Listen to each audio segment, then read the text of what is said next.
Buenas noches, esta es una nueva sesión de Puro Cuento, octubre 20. Mario, tienes la palabra. Listo, gracias. Buenas noches. Entonces, el cuento que vamos a leer hoy se llama En el bosque, del escritor Ryonosuke Akutagawa. Entonces, comenzamos. Declaración de un leñador interrogado por el oficial del Kebishi. Señor, es verdad. Fui yo quien encontré el cadáver. Esta mañana, como de costumbre, había salido a cortar leña y encontré al muerto en el bosque que está detrás de la montaña. ¿El lugar exacto, dice usted? Pues a unos 150 metros de la carretera a Yamashina. Es un lugar solitario, poblado de bambúes, con algunos cedros entre ellos. El cuerpo estaba tendido de cara al cielo. Vestía un kimono de seda violáceo y llevaba un gorro al estilo Kyoto. Una herida de katana le atravesaba el corazón, y las hojas de bambú que lo rodeaban estaban teñidas de rojo. No, no perdía más sangre en ese momento. Creo que la herida estaba seca. Un tábano, de tan pegado que estaba a ella, ni siquiera sintió mis pasos. ¿Si vi alguna katana o algo parecido? No, no vi nada de eso, señor. Solamente encontré una cuerda junto al tronco de un cedro que había cerca del cadáver. Sí, también junto a la cuerda había un peine. Eso fue todo lo que vi. Daba la impresión de que ese hombre había luchado antes de ser asesinado, porque las hierbas y las hojas que había a su alrededor estaban bastante pisoteadas. ¿Que si había algún caballo cerca del lugar? No, no señor. Es un lugar inaccesible para esos animales. Está separado de la carretera por un bosque de bambúes. Declaración de un sacerdote budista interrogado por el oficial del Kebushi.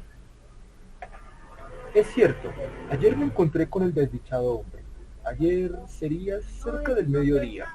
El lugar es la carretera que conduce de Sekiyama a Yamashina. El hombre caminaba en dirección de Sekiyama acompañado por una dama que iba a caballo. Ni alcancé a ver el rostro de esta dama, pues lo llevaba cubierto con un velo. Únicamente pude ver el color de su kimono, que era claro. El caballo era un alazán de finas crines. La estatura de la dama, algo así como 1,5 metros. Como sacerdote, no estoy habituado a fijarme en esos detalles. El hombre iba armado con katana, arco y flechas. Particularmente recuerdo la aljaba negra, donde llevaba unas 20 flechas. No podía imaginar que a ese hombre le aguardara semejante destino. En verdad, nuestra vida es comparable al rocío del alba o a un destello fugaz. Lamento tanto la suerte de ese hombre que ni encuentro palabras para expresar mi sentimiento. Declaración del policía interrogado por el oficial del Kibishi. ¿Quién es el hombre que arresté? Es el famoso bandolero Tajomaru. Cuando procedí, él había caído del caballo y gemía echado sobre el puente de Awataguchi. ¿Cuándo? Fue en las primeras horas de anoche.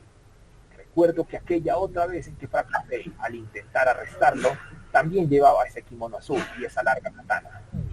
Esta vez, como ustedes ven, lleva además arco y flechas. Ah, de modo que el arco y las flechas son iguales a los del muerto. Entonces es seguro que ese Tajomaru es el asesino. El arco, enfundado en cuero, la aljaba negra y las 17 flechas de pluma de halcón, seguramente eran del samurái. Sí, el caballo era, como usted dice, un alazán de finas crines. Pastaba cerca del puente, con las riendas sueltas. Seguramente, por una ironía del destino, Tajomaru fue arrojado por el mismo caballo que robó. Este Tajomaru es el mujeriego más famoso entre los bandidos que merodean por la capital. El año pasado, una creyente y su criada fueron asesinadas en el monte, detrás de la estatua de Píndola del templo Torige, y se rumoreó que había sido obra de este bandido. Si es Tajomaru, el asesino del samurái, vaya uno a saber qué ha sido de la dueña del alazán. Si se me permite una palabra, sugiero la conveniencia de averiguar la suerte que corrió la dama. Declaración de una anciana interrogada por el oficial del Kebishi. Sí, señor, el cadáver es del hombre que se casó conmigo. Él no era de la capital, fue samurái en la ciudad de Kokufu, en la provincia de Wakasa. Su nombre es Takehiro Kanazawa y tiene 26 años. No, señor, él era una buena persona. no creo que haya sido víctima de alguna venganza. Mi hija, su nombre es Masago y tiene 19 años. Es impulsiva, pero dudo que haya conocido otro hombre aparte de Takehiro. Es de cutis moreno y su cara es pequeña, ovalada y tiene un lunar cerca del ojo izquierdo. Ayer, Takehiro y mi hija salieron para Wakasa. ¿Quién podía imaginar esa tragedia? ¿Qué será de ella? Pues si bien estoy resignada por la suerte de mi yerno, quisiera saber qué ha ocurrido con mi pobre hija. Por los cielos, señores, no dejéis piedras sin remover hasta encontrarla. A quien odio es a ese asesino, Tajomaru, o como se llame, a él, que no solo a mi yerno, sino también a mi hija. Llora y no se entienden sus palabras. Confesión de Tajomaru. Sí, señor. Yo maté a ese hombre, pero no a la mujer. ¿Que a dónde fue? No sé nada. Déjenme en paz. No me torturen, porque no podrán obligar a decir lo que no sé. Además, no tengo esperanza de salvarme, así que no veo por qué he de ocultarle detalles. Bueno, fue así. Ayer, poco después del mediodía, me encontré con esa pareja. Justamente una leve brisa levantó el velo de seda que cubría el rostro de la mujer, y la vi apenas. Digo apenas porque inmediatamente volvió a ocultarlo. Quizá por eso me pareció tan hermosa como la sagrada Bodhisattva. Y desde ese instante decidí conquistarla, aunque tuviera que matar al hombre que la acompañaba. ¿Qué dice? Vean, para mí, matar a un hombre no significa gran cosa, como usted creería. De todos modos, para poseer a la mujer había que eliminar al hombre. Pero le aclaro, señor, que yo mato con katana, y no como ustedes que matan con el poder, con el dinero, hasta con el pretexto de hacer un favor. Es cierto que no derraman sangre, y sus víctimas siguen viviendo, pero así todos son muertos, sombras de Dios. Si medimos los alcances del delito, es muy difícil fijar quién es más criminal, yo o ustedes. Sonríe con ironía.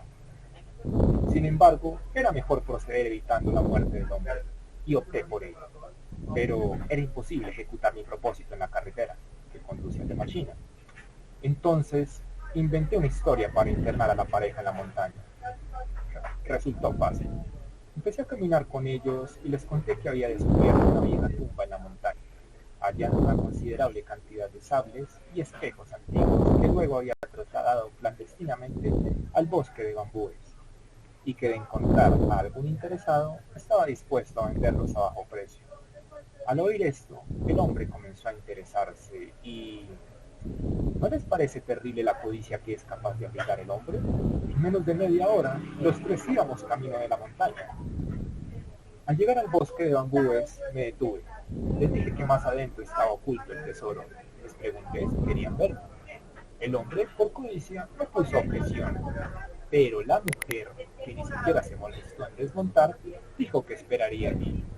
Era comprensible su deseo, ante el aspecto de un bosque tan espeso.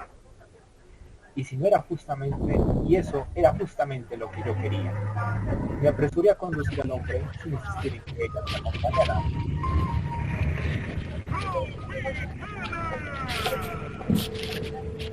El micrófono prendido, ¿verdad?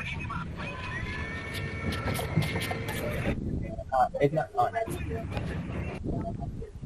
Agradecemos a todos, por favor, silenciar A la sus entrada del micrófonos. bosque hay bambúes solamente, pero a cierta distancia existe un lugar más despejado con algunos cedros. No podía haber sitio más apropiado para el logro de mi propósito. Abriéndome camino a través de los bambúes, engañé al hombre diciéndole que las piezas estaban ocultas al pie de un cedro. Él apresuró los pasos hacia unos cedros que se divisaban entre los bambúes. Caminamos aún algo más y llegamos al lugar señalado. En un segundo lo ataqué y lo derribé. Aunque el hombre llevaba katana y era bastante vigoroso, al ser tomado por sorpresa y atacado por la espalda, nada pudo hacer para evitarlo. Lo até sin demora al tronco de un cedro, donde conseguí las cuerdas. Gracias a que soy ladrón, siempre las llevo, por si me veo obligado a escalar algún muro. Naturalmente, es fácil impedir que el otro grite si se le llena la boca con hojas de bambú. Terminada mi tarea con el hombre, volví en busca de la mujer y le dije que fuera a reunirse con su marido. que se había indispuesto repentinamente. De más está decir que el plan tuvo éxito. La mujer, que se había quitado el Ichimegasa, se dejó conducir hasta el lugar, pero al llegar, ni bien advirtió la situación del hombre, sacó un puñal. No supe cuándo, y me desafió. Nunca conocí una mujer tan impetuosa. De no ponerme en guardia, nada me hubiera extrañado que en su arremetida terminara atravesándome el vientre, o peor aún, matándome. Pero, como sabrá, yo soy Tajomaru. Pude arrebatarle el arma sin hacer uso de la mía, y aunque valiente, una vez desarmada, nada pudo hacer. Así por fin pude satisfacer mis deseos de poseerla. Como le dije, no había matado al hombre, era innecesario, después de haber conseguido a la mujer. Me disponía a oír cuando sucedió lo inesperado. Ella se aferró a mis brazos con desesperación y, patéticamente con palabras entrecortadas, me gritó que uno de nosotros, su marido o yo, tenía que morir. Si no, ella misma moriría antes que soportar el dolor y la vergüenza de saber vivos a los dos hombres que la habían poseído. Dijo más, que sería de aquel que sobreviviera. Al oír estas palabras, el deseo de matar al hombre me ofuscó. Sombría excitación. Contándolo de esta manera, debo parecer muy cruel, pero no. Usted no vio la cara de la mujer en ese momento, ni soportó su mirada ardiente como yo. Al mirar esos ojos, juré casarme con ella. Sí, hacerla mi mujer a riesgo de todo. Ese era el único pensamiento que me absorbía. Tal pensamiento no se debía al solo deseo carnal, como usted puede suponer. Al contrario, si en ese momento solo hubiese sentido sensualidad, habría escapado, sin importarme golpear a la mujer. Y de ser así, no habría tenido ninguna necesidad de manchar mi katana con la sangre de ese hombre. Pero viendo el rostro de aquella bella mujer en la penumbra del bosque, juré no abandonar el lugar sin haberlo quemado. Sin embargo, no tenía intención de matarlo en forma cobarde. Solté sus ligaduras y lo desafié. La cuerda que se encontró junto al tronco fue la que yo utilicé y que luego dejé olvidada. Encolerizado, el hombre desenvainó su katana. Inmediatamente me atacó, iracundo, sin pronunciar palabra. Vuelve a explicar lo que pasó después. Mi katana atravesó su pecho a los 23 asaltos. Recuerden esto, 23 asaltos. No consigo salir de mi asombro. Nadie hasta entonces me había resistido más de 20. Sonríe jovialmente. Muerto el hombre, con la katana aún mojada con su sangre, me volví hacia donde había quedado la mujer. Pero ante mi asombro, había desaparecido. En vano registré el bosque tratando de encontrarla, ni el menor rastro. Escuché con atención. Se oyó el estertor del hombre. Nada más. Pensé que al empezar el duelo, ella habría salido en busca de ayuda, y puesto que era cuestión de vida o muerte, me apoderé de la espada del hombre, junto con el arco y las flechas, y huí hacia la carretera. Una vez allí, encontré pastando el caballo de la mujer. De lo que siguió después, le diré únicamente que antes de entrar en la capital, me deshice de la katana robada. Esta es toda mi confesión. Siempre tuve la convicción de que mi cabeza colgaría algún día de un árbol. Senténcienme a la pena capital. Actitud desafiante. Confesión de la mujer que llegó al templo Shimizu. El hombre que vestía el kimono de seda azul, después de ultrajarme, lancé una mirada sarcástica a mi esposa, que estaba atada al tronco de un cedro. Cuán humillado se habrá sentido mi marido. Cuanto más se empeñaba en liberarse, más se hundía la soga en su cuerpo. Desesperada, corrí hacia él. No, mejor dicho, quise correr, pero al intentarlo, el bandido me derribó. En ese preciso instante advertí un brillo extraño en los ojos de mi marido. Tenía una expresión indescriptible. Lo recuerdo y todavía me hace estremecer. Él, al no poder hablar, procuraba expresarse de ese modo. Sus ojos no denotaban ni furor ni angustia, despedían un brillo frío que reflejaba su desprecio hacia mí. Más herida por esos ojos que por el golpe del ladrón, dejé escapar un gemido y me desvanecí. Después de largo rato, creo, recobré el conocimiento y advertí que el hombre del kimono azul había desaparecido. Estaba solamente mi marido, que continuaba atado al árbol. Incorporé sobre las hojas de bambú y dirigí hacia él mis ojos, pero el brillo de los suyos no había cambiado. Me observaba con la misma frialdad, reafirmando su desprecio, y en lo más profundo también su odio. Vergüenza, rabia, angustia, no sé bien lo que sentí entonces. Me levanté vacilante y me acerqué a él. Takehiro, le dije, después de lo sucedido, no podría seguir viviendo con vos. He decidido matarme, pero, pero vos también debes morir. ¿Viste lo que me ha hecho? No puedo dejaros de vivir. Hubo de hacer un gran esfuerzo para decirlo, pero él seguía mirándome sin inmutarse. Sentí que mi corazón latía con violencia. Busqué afanosamente la espada de mi marido. En vano, por lo visto, el bandido había robado sus armas. Fue una suerte que allí cerca encontrara mi puñal. Sosteniendo el arma en alto, volví a decirle: ahora, dadme vuestra vida. Yo os seguiré inmediatamente. Al escucharme, movió apenas los labios. Con la boca llena de hojas no podía articular palabra. Sin embargo, con solo mirarle adiviné su voluntad. Con profundo desprecio me decía: matadme. Sin poder dominar enloquecida, clavé la daga en su pecho a través del kimono de color lila. Volví a desvanecerme. Cuando tiempo después me recobré, mi marido había muerto. Un rayo del sol poniente, filtrado a través del follaje, iluminaba su rostro sin color. Llorando, de las ataduras dejé el cuerpo. Después, no tengo fuerzas para narrar lo que me tocó vivir después. Hice todo lo posible para darme muerte.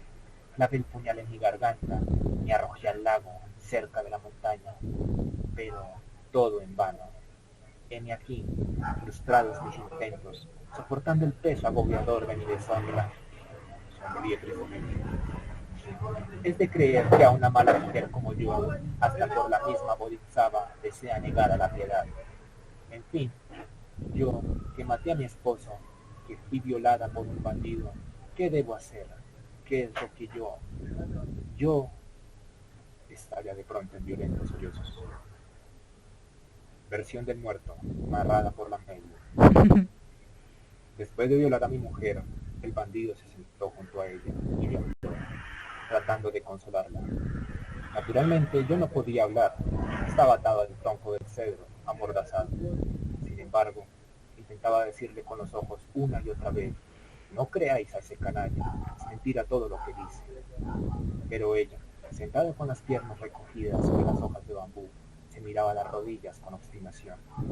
Esa actitud me hizo suponer que estaría escuchando las palabras del hombre. Los celos me torturaban. El bandido, hábil en la conversación, le hablaba de una cosa y otra, hasta que llegó a proponerle con el mayor descaro: ya que has sido injuriada en tu honor, no puedes seguir junto a tu esposo. En cambio de eso, y puesto que ya no serán felices, ¿no prefieres ser mi mujer? Fue el amor que me inspiraste lo que me llevó a cometer tal violencia contra ti. Mi mujer lo escuchó fascinada y alzó la cabeza. Nunca la vi tan hermosa como en ese momento, pero ¿qué respondió ante su mismo esposo, víctima como ella de ese malhechor? Ahora vago perdido en el espacio, pero no podré evitar la rabia y los celos mientras recuerden sus palabras. Bien, llevadme a donde queráis. Largo silencio. Y no fue este el único delito de mi mujer. Si se tratara solo de esto, no sufriría lo que sufre en esta oscura eternidad. Cuando, como en sueños, se disponía a partir del brazo de aquel hombre, palideció repentinamente y señalándome exclamó: matadle. No puedo unirme a vos mientras él esté con vida. Y repitió varias veces enloquecida: matadle, matadle. Aún ahora sus palabras quieren arrastrarme hacia el negro abismo. ¿Habrás leído alguna vez palabras tan atroces de labios de un ser humano? ¿Habrán entrado tan odiosas frases en oídos de algún mortal? ¿Alguna vez semejante? Súbitamente ríe con desprecio. El mismo bandido se quedó perplejo al oírlas. ¡Matadme! Ella continuaba gritando y se aferraba al brazo del delincuente. Él la miró fijamente y no contestó. Antes de pensar en una respuesta, la arrojó al suelo de un puntapié. Nuevamente una carcajada desdeñosa. Luego se cruzó de brazos tranquilamente y mirándome dijo: ¿qué piensas hacer con esta mujer? ¿La matas o la perdonas? Contéstame con la cabeza. ¿La matas? Solo por estas palabras perdonaría la acción del... Ah, lo siento. Solo por estas palabras perdonaría la acción del individuo. De nuevo, largo silencio. Mientras yo vacilaba en contestar, mi mujer dio un grito y echó a correr bosque adentro. El bandido se abalanzó tras ella, pero no logró alcanzar ni la manga de su kimono. Jugada mi mujer, el hombre tomó mi katana, mi arco y mis flechas. Luego cortó en un solo sitio la soga con que me había atado. Recuerdo que al salir del bosque murmuró: ahora se juega mi suerte. Siguió un profundo silencio. No, oí que alguien sollozaba. Mientras me quitaba las sogas, escuché con atención y noté que era mi propio sollozo. Largo silencio. A duras penas me paré del árbol mi cuerpo entumecido. Delante de mí brillaba la pequeña daga que había dejado mi mujer. La recogí y la hundí en mi pecho. Un coágulo de sangre subió a mi garganta, pero no sentí ningún dolor. A medida que mi cuerpo se enfriaba, todo a mi alrededor se volvía silencioso y solemne. Ni el canto de un pájaro se oía en el aire de aquel lugar, en la cañada de la montaña. Apenas una débil claridad descendía sobre las hojas, pero también eso fue desapareciendo, hasta que los cedros y los bambúes se borraron en mi vista. Tendido en el suelo, un hondo silencio me envolvía. En ese momento, alguien se acercó a mí con pasos cautelosos. Traté de ver quién era, pero la oscuridad me lo impidió. Alguien, alguien que no pude ver. Una mano invisible quitó suavemente el arma hundida en mi pecho, al tiempo que otro coágulo me volvía a llenar la boca. Y de nuevo me hundí en el oscuro espacio, por última vez, para siempre. Fin.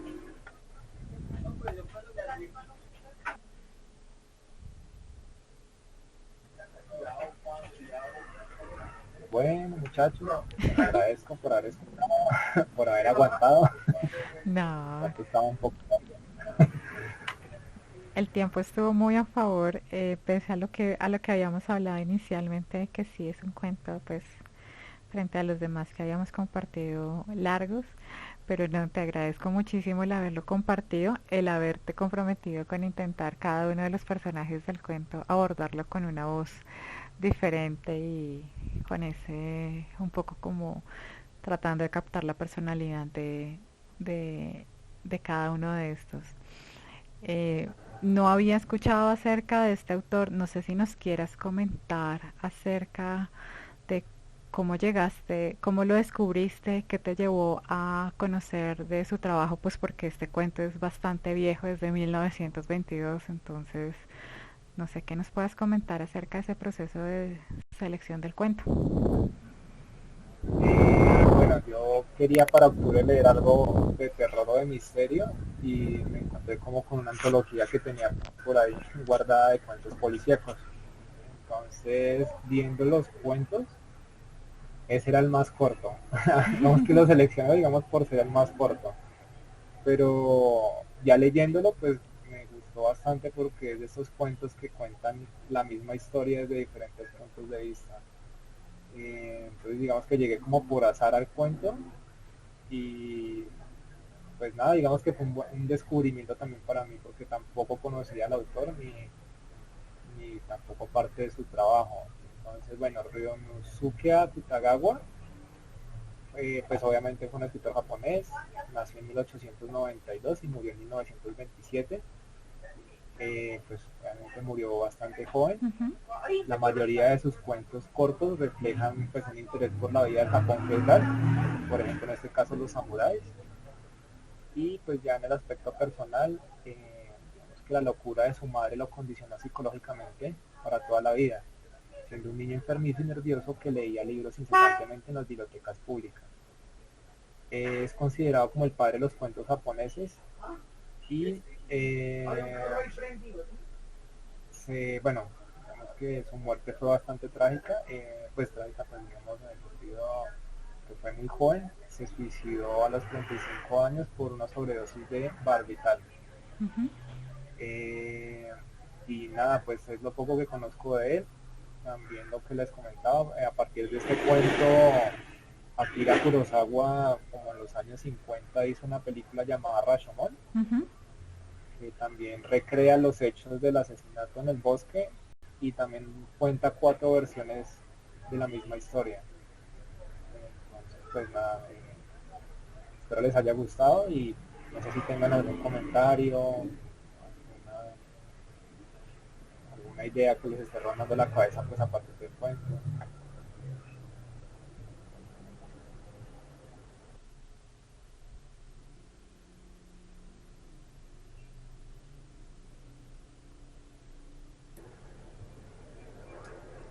Bueno, muchachos, Hola, hola Mario. hola Eh, Amanda. bien, bien, gracias. Pues el cuento es bastante, me parece bastante interesante, como dices tú, viéndolo como desde las diferentes perspectivas. Eh, Genera siento ver como estas películas cuando te muestran diferentes planos para Ujú. poder finalmente llegar a la verdad. Esperaba básicamente lo mismo acá, digamos que en esta última historia en la que a través de un medium, pues el muerto cuenta lo que realmente sucedió, o bueno, por lo menos la versión que él tenía, porque cada uno tenía su versión, Ujú. pero queda como, bueno, para mí quedó como en esa incertidumbre de realmente cuál es la historia a la cual creerle. Uno pensaría que es a la última historia. Sin embargo, cada uno tiene como un mecanismo de defensa, e incluso hasta el muerto, porque finalmente cuando habla de esa persona que suavemente le quita la daga, tampoco revela quién es esa persona. Ujú. O bueno, por lo menos no, para mí no fue claro si es que en la historia se puede dar a entender eso. Pero deja un velo de misterio como tal en en cada una de las historias. Trata como de mostrarte cuál es la personalidad de cada una de los actores, pero siento que ese velo de misterio continúa, es como a interpretación de la persona que lo está leyendo, más no porque te lo diga tácitamente, o es mi impresión. Sí, bueno, gracias Amanda pues por tu apreciación. Sí, yo también quedé en las mismas.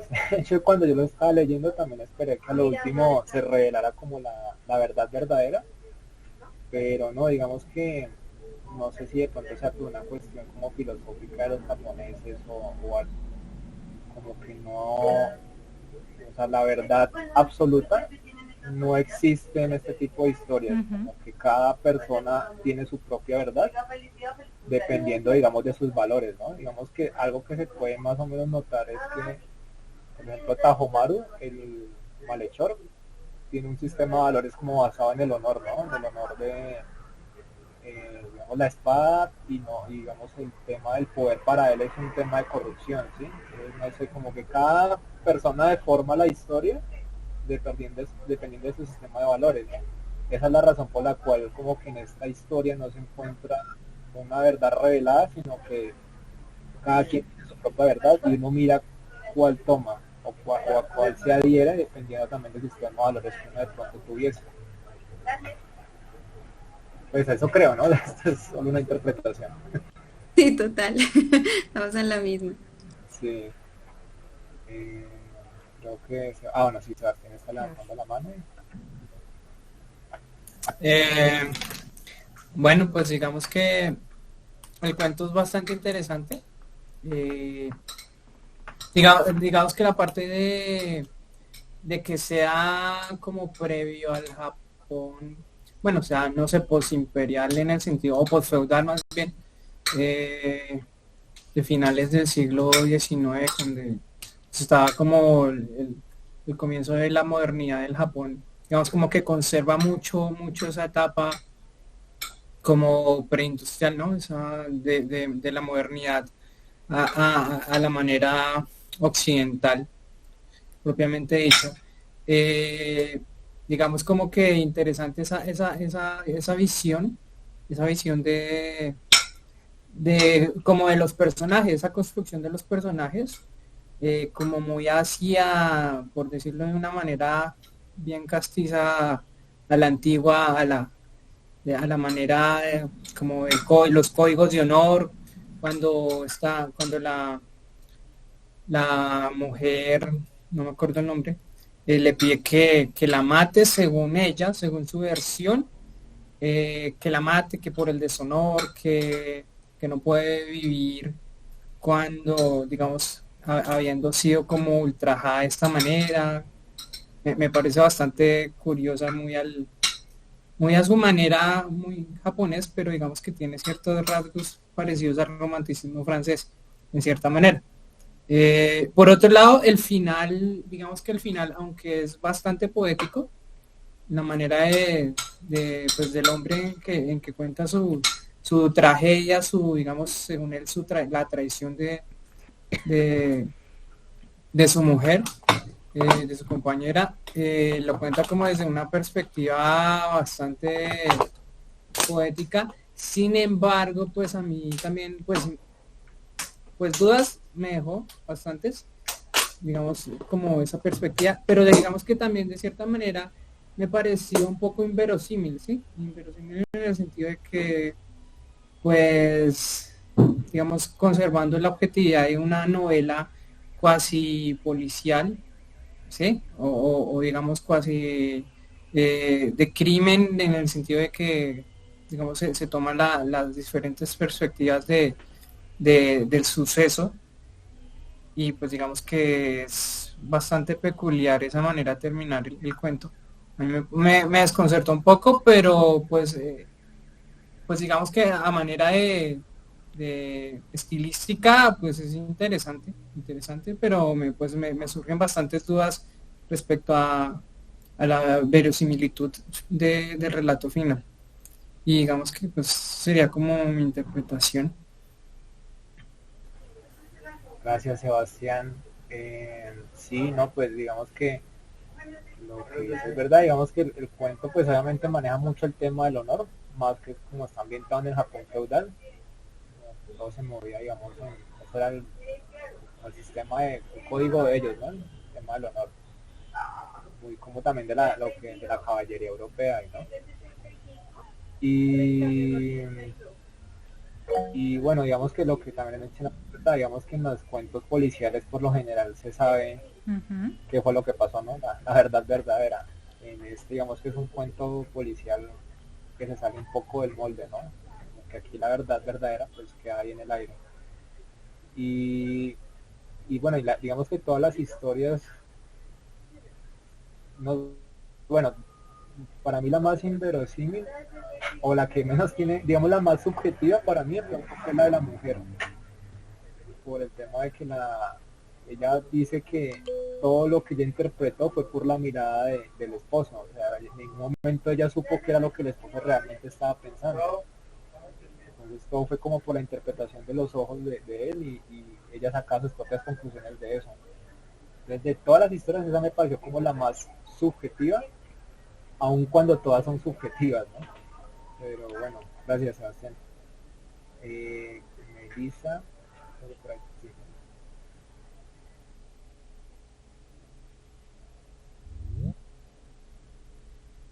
Bueno, quiero decir que a mí me pareció pues muy confuso, pero a la vez muy genial Ujú. los personajes del inicio, cómo se preguntan y se responden a la vez. Además también cuando habló el asesino, como la concepción de moral que él tenía, que dijo que él sí podía matar a sangre fría, que era un asesino, pero que los demás mataban de otras formas con sus acciones, que quién era más criminal. Eso me pareció muy bueno en medio de la narración y también pues es muy curioso la forma en que da su versión de la historia el muerto. Ese fue un giro como muy espectacular en el cuento. Gracias Melissa. Sí, digamos que bueno, las narraciones de los primeros personajes van como construyendo el escenario, ¿no? Como poniendo el contexto, como el sitio, el tiempo, eh, y como los personajes que se van a ver involucrados, ¿no? O sea, mencionan al muerto, a la mujer y el policía creo que es el que menciona a Tajomaru, no estoy mal. Y ya a partir de ese, como esa contextualización que hace cada uno de los testigos, ahí sí empiezan las versiones de los tres involucrados. El asesino, Tajomaru, bueno, el asesino, el samurái y la mujer. Y ese, bueno, ese toque, el medium, creo que es lo que le da también como la parte del misterio al cuento, ¿no? Eh, pues obviamente el muerto pues está declarando a través de un medium, ¿no? O sea, es algo sobrenatural. E incluso uno no sabe si de pronto eso también tiene una especie de un toque de aumentar el grado de subjetividad de ese testimonio, ¿no? Porque no es el muerto el que está hablando por sí mismo, sino que está hablando a través de un tercero. Entonces uno no sabe si ese tercero le está añadiendo algo de subjetividad al relato del muerto, o sea, como una especie de teléfono roto, por decirlo así. Entonces ahora que mencionas eso, pues caí en cuenta de pronto de ese detalle. A lo mejor estoy hilando muy fino o a lo mejor de pronto pudo haber sido así. Gracias, Melissa.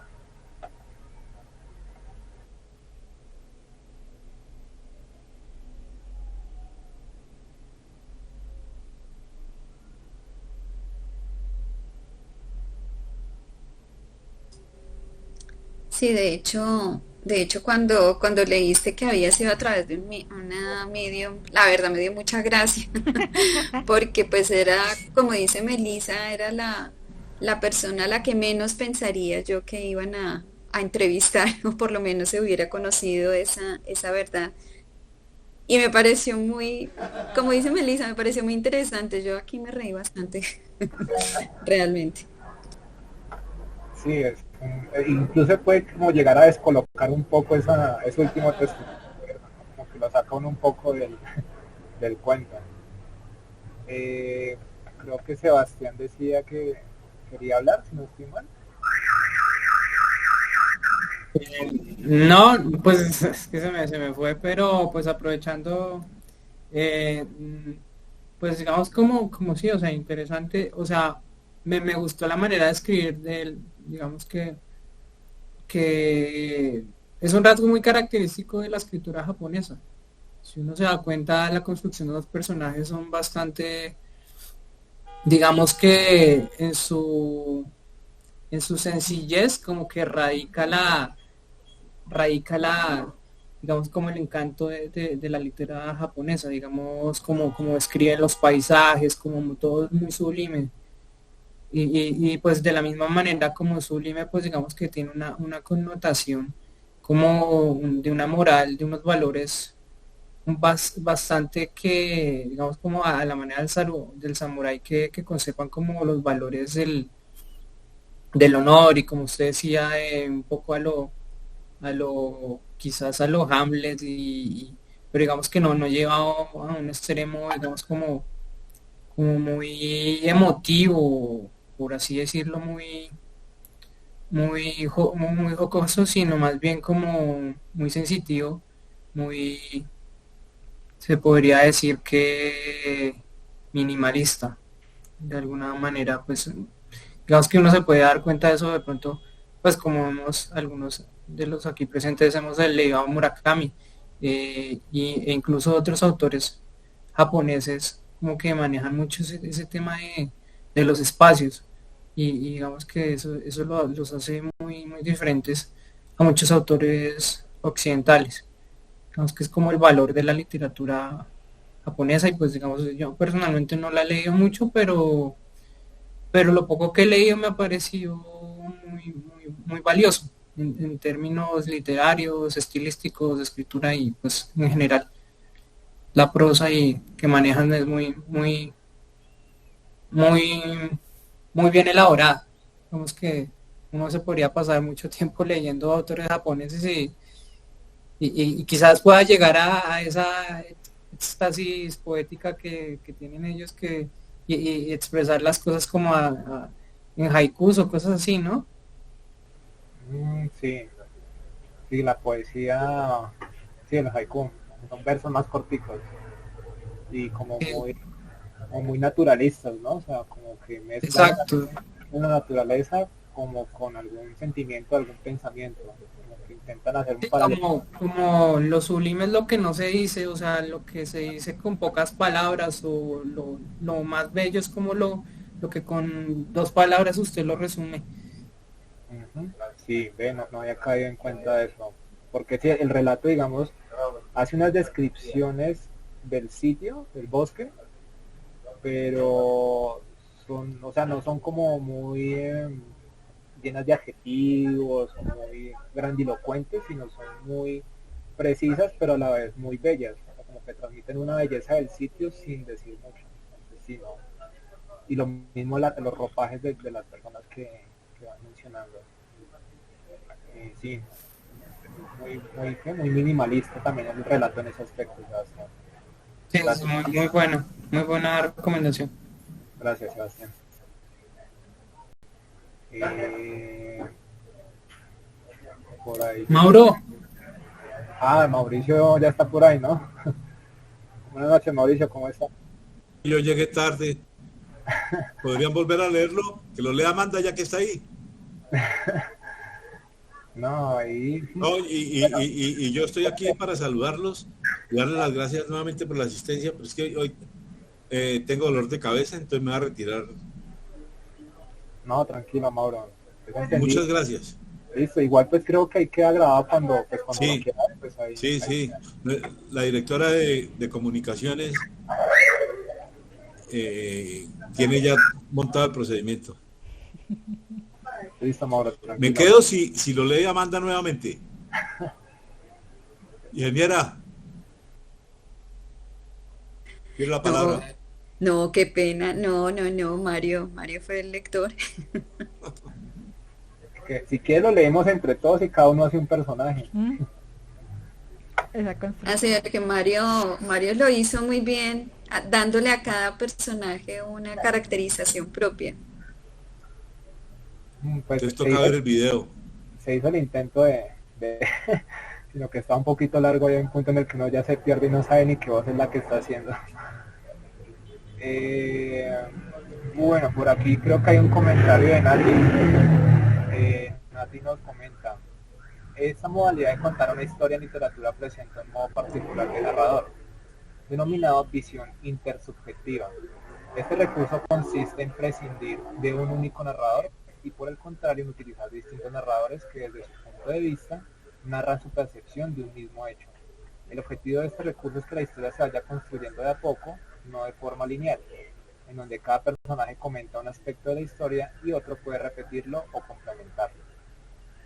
Entonces, sí, más digamos que a lo que comentamos, es una historia contada, así como en estas películas que cada personaje va contando su versión y uno va formándose la historia con los fragmentos que cada uno va contando.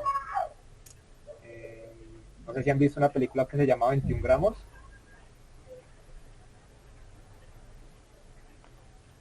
no, no, yo no. Sí, Es pero una, Sí, ¿tú sí la has visto, Amanda?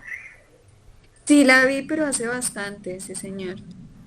Sí, es una historia de un accidente contada desde tres puntos de vista y uno va como formándose como la historia y los sentimientos hacia cada personaje, digamos, pueden ir variando dependiendo de quién vaya contando la historia. Que de hecho es lo que más o menos pasa en este cuento, ¿no? Digamos, al principio uno siente como de pronto un rechazo por el asesino cuando él hace su confesión, de ver como el desprecio que él tiene hacia la vida de los demás, pero al final por lo que cuenta el muerto, de que el asesino le da como a entender que pues que le parece muy malo que la mujer le está pidiendo, como que uno dice, bueno, el asesino al menos tiene un poco de sentido de justicia en ese aspecto, ¿sí? Como de decir, bueno, su mujer lo quiere matar, ¿usted va a permitir esto? Entonces, como que, y lo mismo con la mujer también uno le va cambiando la perspectiva a medida que ya va contando la historia, le va cambiando, digamos, uno el sentimiento de empatía que uno pueda tener con la mujer también a medida que ya va contando su versión. Entonces también es lo chévere de ese cuento. que va uno como cambiando como las lealtades con los personajes a medida que avanza la historia. Precisamente digamos que, y si usted se fija, los personajes, o sea, esa misma intersubjetividad que, pues, de por sí es la herramienta que usa el escritor, permite como empatizar con cada uno de los personajes de cierta manera. Y a su vez pues también con el mismo criminal, ¿no? Entonces como esa manera o sea, darle voz al perpetrador digamos que en este caso el asesinato es, digamos que eso es otra manera de una visión muy, digamos que no tan occidental de ver las cosas, pues aquí tenemos la costumbre de satanizarlo todo, ¿no? Como muy esa del bueno y el malo y pare de contar. Ujú. Sí, exacto, como esta dualidad entre dos perspectivas, digamos que aquí se va diluyendo un poco a medida que cada uno va contando su historia. Por aquí Amanda también nos recomienda otra película, se llama Eyewitness, eh, y dice que el asesino, mira que el asesino según la historia no es el asesino cambia, exacto, también esa es la otra. Realmente el asesino pudo haber sido o la mujer o incluso, o sea, o incluso al final se va a entender que es un suicidio, ¿no? Entonces, sí, es verdad, incluso no se sabe si realmente hubo un asesino como tal. Bueno, David y Liliana, bueno, buenas noches Liliana, ¿cómo estás? David y Liliana, ¿de pronto tienen algún comentario, alguna idea? Hola Mario, ¿cómo están? Buenas noches a todos. Pues mira, estaba con una visita acá en la familia y llegaron preciso ahorita, ya se acabaron de ir, pero llegaron y me perdí una parte de lo que estaba leyendo, pero quería felicitarte, la historia está muy chévere. Ya casi todo la termino para ver si les alcanzo a comentar del final, voy un poco por la mitad, no alcancé a escuchar toda la interpretación, escuché el principio, pero me parece interesante que en esa época, creo que ya lo había mencionado, no sé si fue Sebastián, que es una forma de escribir muy sencilla, son muy descriptivos y es interesante que cada quien tiene una forma de ver las cosas diferentes, ¿no? Y las apunta a una historia, a un suceso que pasó, cada quien pone un punto de vista diferente y desde ahí va construyendo la historia. Me parece que el cuento se arma de una forma bonita, chévere, es interesante, es agradable, es fácil de leer y me gustó harto. Felicitaciones Mario y déjame ver si alcanzo a terminarlo de leer y a darles mis apreciaciones, pero me ha encantado la historia. Muy chévere y gracias por compartirlo. Listo, gracias David. Bueno, listo, Liliana. También gracias Liliana pues por escucharnos, acompañarnos y también feliz noche. Bueno, ¿alguien tiene algún comentario adicional de pronto? Nati de pronto. Nada, agradecerte como lo decía al inicio, creo que nos abres la puerta para conocer a un autor que es bastante interesante, que tiene una forma de trabajar diferente a la que solemos estar acostumbrados con los cuentos. Eh, Hay mucho que por descubrir de él, estaba por ahí leyendo un poco de sus artículos, entonces pues no, es fascinante. Me encanta que no haya una verdad absoluta, sino que quede en cada quien el imaginarse el escenario y eh, cada quien en su visión de lector le da el peso a cada personaje y a partir de eso puede decir que si le cree o no le cree y hacia dónde puede desenlazarse todo este tema. Entonces, eso me agradó muchísimo, es bastante inquietante y, e interesante a su vez. Entonces, no, quedo muy animada a seguir conociendo un poco más acerca de la obra de este autor. Listo, Nati. Entonces también te agradezco también la gestión, el habernos acompañado.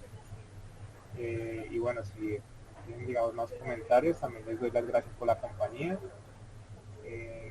Espero que pasen buena noche y que sueñen con un bosque esta noche. Gracias y que descansen. Te estaba preguntando, Sebastián, ¿sabe dónde se consiguen libros físicos?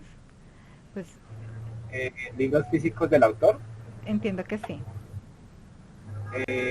Pues yo lo tengo en una antología de cuentos policíacos y solo está ese cuento. Porque eso Tocaría de sí, pronto. qué pena y meter la cucharada. En lo que yo estaba leyendo del problema de este autor es que lamentablemente mucho de su trabajo no ha sido traducido tanto al español y no, por ejemplo, yo creería que cosas aquí en Colombia no las podríamos conseguir sino a través de lo que son antologías o pequeños así pedacitos de los que tengamos por ahí por los lados. Gracias, Nati. No, pues sí, si no ha sido tan traducido, sí va a ser complicado. Voy a mirar, pues es que físicos no creo, de pronto en internet se consiguen por ahí cuentos pirateados. Pues para no quedarse Pues, con las ganas. Libre, pues yo estaba mirando Busca Libre, pero pues están como caros. No, ¿Sí hay cuentos de él en español o libros de él? no, rondan los 100.000 pesos. Y son libros súper cortos, entonces como... Pues digamos que chévere, sería bueno tener algo de él, sin embargo, pues no es fácil de conseguir según veo. Pues por lo menos acá, es como le toca importar. Tal cual. Sí, César. Ahí podemos comprar entre los dos uno, entre varios. Es una vaca, sí. Sí. Listo. Bueno, entonces muchachos, no siendo más, entonces descansen, pasen buena noche y nos vemos en la próxima sesión, que creo que va a leer Amanda. Entonces, Listo, muchas gracias. Gracias a todos por su tiempo. Que tengan buena noche. bueno. Gracias, buenas noches.